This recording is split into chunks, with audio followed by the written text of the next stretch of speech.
I'd like to talk to you today about the meaning and purpose of life.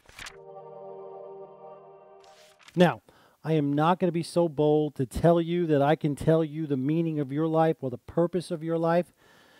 However, what I can do is shed some amazing light on this topic, because this is a topic that most people, especially if you're watching this video, have asked themselves. What is the meaning and purpose of life? We've been talking about the life enhancement process as the process of taking an idea and turning it into a physical reality.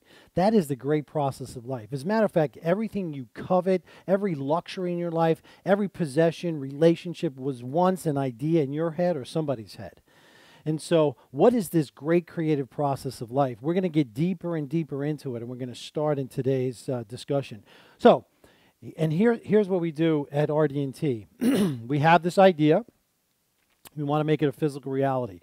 How do we make that process predictable? I believe you can make the process predictable. I believe that these insights will dramatically enhance your life. So, first tool we have is Recreation Handbook. Recreation, because recreation is fun, but we also want to recreate your life. What that does is that helps you improve your moment-to-moment quality of consciousness in a predictable, easy, fun way that takes no extra time out of your life. It allows you to have more mental focus, more fun in the moment.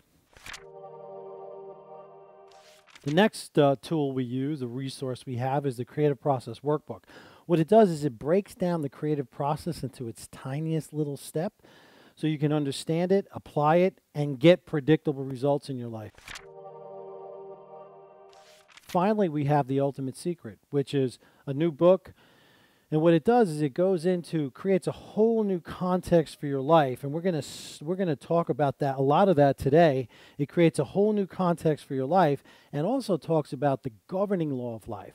Most people's creative process, a lot of people, many people, is the law of attraction.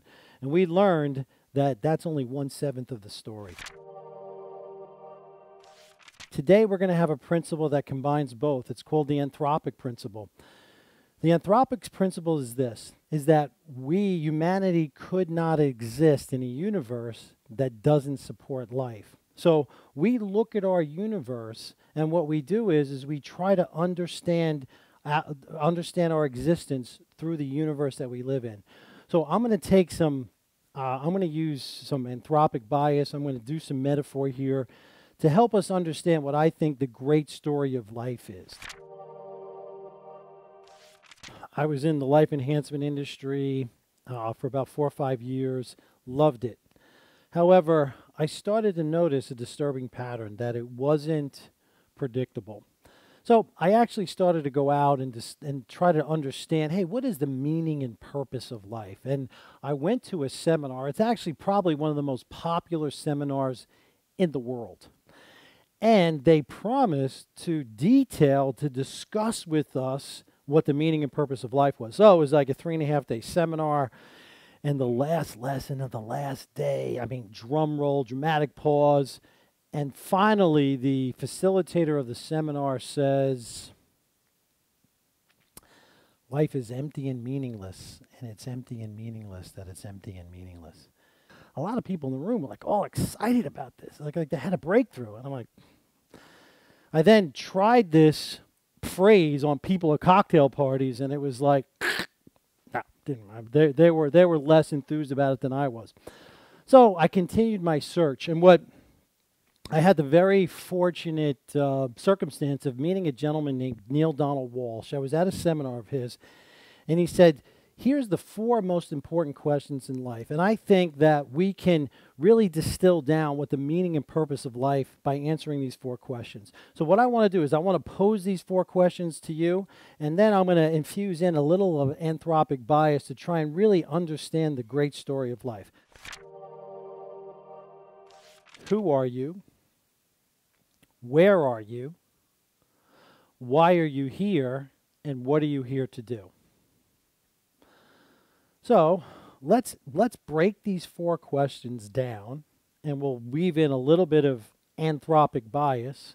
And what we'll do is we'll weave together a story that I think really helps you us to understand what the meaning and purpose of life is? Well, we've already talked about this concept, but who you are, in my opinion, is you are the perfect creator of your life. You are a perfect printout of your thoughts, feelings, and actions. The creative process, and we're going to talk about this in an article called Present Reality, but the creative process is always a synergy between those three things. I'll give you some other examples. Thoughts, feelings, actions, mental, emotional, physical, conscious, subconscious, physical. It pervades all of life, past, present, future. Government is a combination of executive, judicial, legislative. This creative process is in everything in life, and I can give you hundreds of examples. So what is that creative process? So what you are is you are the perfect creator of your life. Okay? Now, most people would say, well, geez, my life doesn't feel perfect. Well, what you're perfect at is creating your current circumstances. And if you want something new, you have to use the tools we've been discussing here, taking that new idea and turning it into a physical reality. That's for another topic. Let's just stay focused on the purpose and meaning of life. So we've answered question number 1. You are the perfect creator of your life. Question number 2, where are you? And this is where the anthropic bias comes in. Let me tell you a story. There's a new trend in teaching called big history. And big history looks at the entire history of the universe. Scientists now believe that the universe started 13.82 billion years ago from something that was smaller than the head of a pin. It is unbelievable. It's hard to believe. There's 400 billion galaxies that we know of, 200 billion stars in most of them. It is an enormous galaxy beyond imagination. How could it have started from something smaller than the head of a pin? It's true. Right? There's not a credible scientist who would argue with you. So, universe means one verse. Universe means one verse. So this is the beginning of humanity. And the metaphor I'd like to propose to you is that before the Big Bang, everything was one perfect, unified whole. And after the Big Bang, what that did was that created before and after, light and dark, joy and suffering. What it did was it thrust us into a world of opposites. Okay? This world of opposites Neil Donald Walsh calls the realm of the relative. The realm of the relative is the greatest gift in the history of humanity because it allows us to understand. It allows us to understand our world. You could not understand dark without light.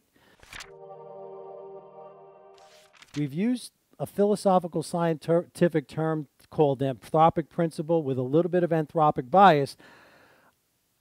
I don't know if the universe 13.82 billion years ago had the idea that it wanted to experience itself, but humanity, okay, it took the universe 13.82 billion years to experience itself, and it's doing that through you.